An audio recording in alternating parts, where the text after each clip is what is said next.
Hi guys, let's make mini mandazi's. I have 2.5 cups of self-raising flour, 3/4 cup of buttermilk or mala.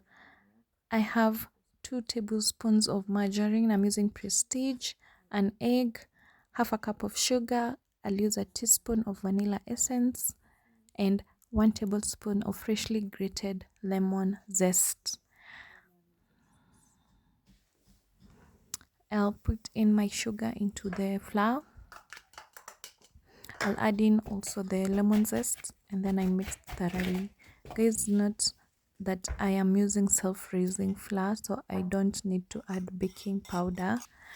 And then after adding the margarine, I mix in the together into the flour thoroughly. And then in a separate bowl, I cracked my egg. I added in a teaspoon of vanilla essence.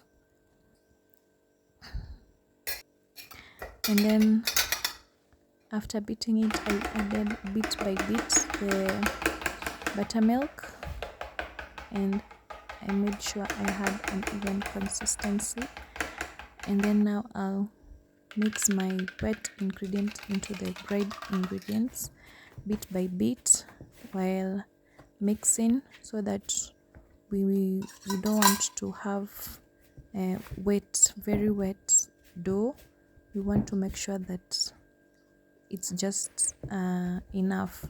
So after mixing in gradually, I went in with my clean hands and started kneading the dough. After kneading, I covered it for 20 minutes and then I put the dough into now my working space and I made the shapes. I started by dividing the dough, into 4 even parts so that it could be easier for me to make the shapes. I rolled it out into about half an inch and I started making the shapes. I made mine into rectangles, but feel free to make the shapes that you want.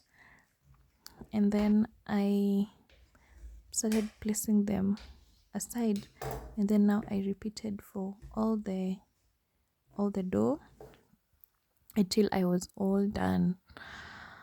And then now my oil was already on the stove. I tested it out with one piece and it wasn't hot enough, so I waited, and then when it was hot enough I added in now the other pieces. Make sure you don't crowd so much your pan or sufuria, whatever you're using. And then once it's golden brown, turn it. Make sure both sides are evenly cooked. It's golden brown, and then now remove them, and then you'll repeat it for all the other pieces until you are done. After that, you can now plate it. You can have this with either tea, you can have them like that, and they were so delicious, guys. Try them out and let me know, and please like, subscribe, share, and stick around for more. Thank you. Bye.